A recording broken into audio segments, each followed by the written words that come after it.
इंसान के जिस्म दो बड़े हिस्सों पर मुश्तमिल है. एक इंसान की ये जिस्म है बाहर और अंदर, एक इंसान की रूह है. इंसान की ये बाहर जो जिस्म है, अंदर और बाहर, ये नफ्स, ये जिस्म जो है, इसको जरूरत किस चीज की है?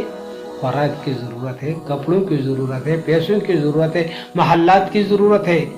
लेकिन इस जिस्म को पता नहीं है कि अगर हम हराम खाए तो हमको क्या मिलेगा, अगर हम झूठ बोले तो हमको क्या मिलेगा, अगर हम चोरी करें तो हमको क्या मिलेगा. ये पता इस जिस्म को नहीं है. ये पता किसको है? ये पता रूह को है.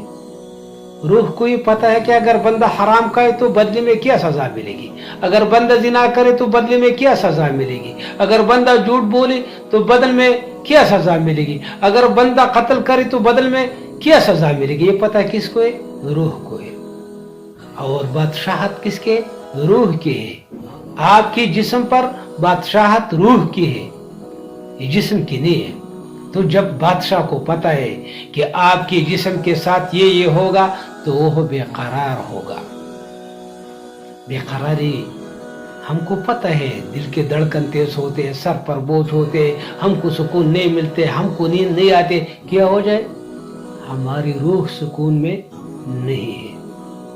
और ये अल्लाह रब्बुल इज्जत ने कुरान मजीद में भी इरशाद फरमाया है कि अल्लाह बिज़िक्रिल्लाह तत्मइन्नुल कुलूब. इंसान के दिल को सुकून किस चीज से मिलते? अल्लाह की याद से. तो अरे भाइयों, अल्लाह ने तरीका भी बताया है. रूह को सुकून भी अल्लाह की याद से आता है, अल्लाह ताला की रजा भी अल्लाह की याद में है. रूह को तो मेडिसिन की जरूरत नहीं होती. हमारे बेकरार रूह में, और हम सहारा किस चीज से लेते? मेडिसिन से लेते. ये अहमकी है. आइए अल्लाह रब्बुल इज्जत की तरफ इबादत करो, रोजे रखो, अल्लाह के हुजूर में सरबहुसूजो, रो कर अल्लाह से मांगो. इंशाअल्लाह आपको इतनी सुकून मिल जाएगी कि आप सोचे भी नहीं, आपकी सोच से भी ज्यादा सुकून आपको मिलेगी. दुनिया की चीजों में सुकून नहीं है. रूह दुनिया की चीजें आपसे नहीं मांगते. रूह आपसे इबादत मांगते.